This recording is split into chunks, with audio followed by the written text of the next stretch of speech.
근데 민영삼 원장님 오셨는데 지금 대통령의 지지 오늘 대국민 담화 발표하기 전에 조사된 내용입니다. 지금 5%까지 떨어졌어요. 역대 대통령 중에 최저치인데 그렇죠. 오늘 담화 내용을 보고 이 지지율이 조금 영향을 받을 거라고 보세요? 어떤 식으로요? 예, 저는 좀 영향을 받을 거라고 보는 게 제 개인적인 판단입니다. 그러니까 오늘의 그 대통령의 담화문은 제게 이제 세 가지로 나눠서 볼 수 있지 않을까? 이게 사과. 최순실 씨 부분을 솔직히 대통령이 인정을 했지 않습니까? 그 다음에 이제 그 진실 규명. 진실 규명에서 본인이 검찰 조사를 하겠다. 그리고 특검까지도 받겠다. 그리고 비서실, 경호실도 다 얘기했기 때문에 청와대 서버라도 갖고 가려면 갖고 가라. 압수수색을 해서.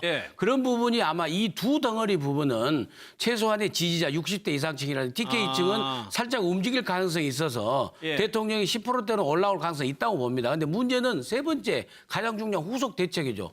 후속 대책에 있어서 아무런 말씀이 없는 거예요. 그렇기 때문에 다른 중요성, 보통의 이제 뭐 30%라든지 이런 정도의 지지율로 가기에는 상당한 무리한 그런 담화문 내용이 아니에요. 그러니까 여기서 바닥을 찍고 조금 반등은 할 수 있을 거다는 말씀이시죠? 원래 보수층이 다시 좀 돌아올 것이다. 그렇죠. 갤럽 말고 다른 기관까지 포함하면은 사실 역대 노무현 대통령이 5.7%로 최저였습니다. 5.7%? 예, 5.7% 최저였고 김영삼 대통령이 갤럽 조사에서 6%였고요. 그렇기 때문에 그때 당시에 노무현 대통령이 분명히 얘기를 하셨어요. 한 자리 숫자 대통령으로서는 아무 일도 못 하겠습니다. 그랬거든요. 대통령은 이미 국정 상실한 겁니다. 그래서 정말 아쉬운 부분이 이미 국정 동력을 상실한 부분에 있어서 저 놓겠습니다.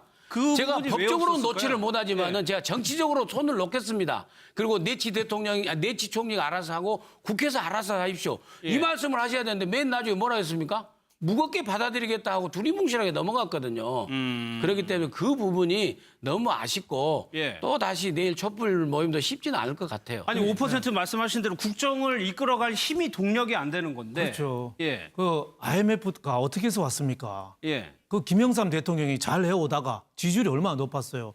아들 때문에 지지율이 떨어지면서 내후외환 경제 위기에 대응을 하나도 못했어요. 그래서 어느 날 갑자기 IMF가 온 거예요. 지금 우리나라 국내 환경이 그때보다 더 나쁘거든요. 그러면은 여기에 대해서 박근혜 대통령이 먼저 선제적으로 저는 좀 많은 조치를 오늘 내놨어야 된다고 봐요. 예를 들면은 조기 선거하자.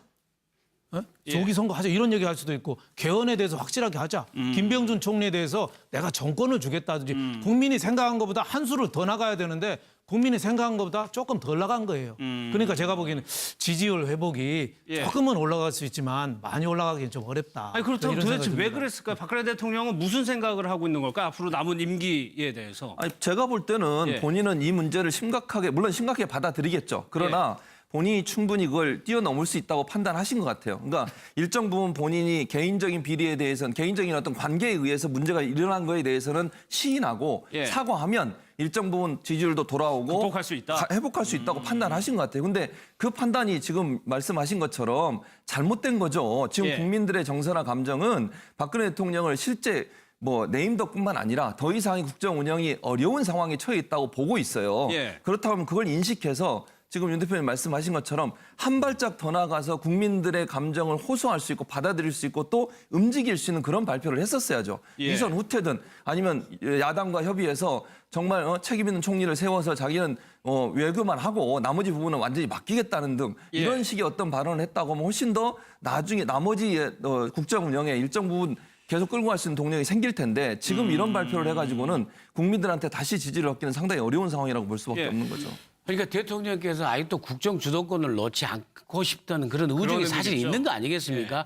그런데 국정 주도권을 놓지 않고 싶은 게 그 누구하고 함께 새누리당과 아직도 친박이라도 잡고 한번 버텨보겠다라는 그런 의중으로 해석이 됩니다. 그래서 그러니까 이정현 대표가 버티는 겁니다. 그렇죠. 저는 그래서 그렇기 때문에 대통령의 탈당이 굉장히 중요한 의미를 갖는다고 봅니다. 대통령이 탈당을 하는 순간에 지금 법적인 의미도 갖거든요. 여당이 없어지는 거예요. 대통령이 속한 정당이 여당 아니겠습니까? 여당이 없어지기 때문에 당연히 내각은 정당은 중립적인 성격을 띨 수밖에 없는 겁니다. 그때 이제 거국의 정치적인 의미를 가지려면은 여야가 협상 테이블에 가도록 대통령이 총리를 통해서든 아니면 비서실장을 통해서든 대통령이 그런 역할을 해주셔야 되는 거 아니겠습니까?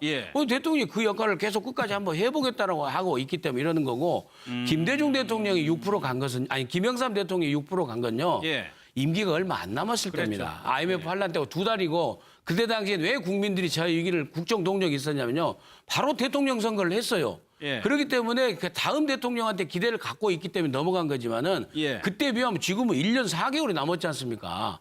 그렇기 때문에 대통령께서 빨리 제가 보기에는 국정 주도권을 넣겠다는 의미에서 검찰 수사 가신다는 건 참 잘하신 것 같은데 예. 거기서 탈당이라도 하겠다. 그러면서 선언이라도 내치 총리에게 맡기겠다. 국회에게 다 맡기겠다. 예. 그 말씀만 하시면 되는 겁니다. 알겠습니다. 4시부터요. 새누리당의 의원총회를 합니다. 이정현 대표를 비롯해서 친박 지도부의 거취를 결정할 것으로 보이는데 청와대 오늘 대통령이 담화하고 새누리당 상황 연결이 좀 되는 것 같습니다.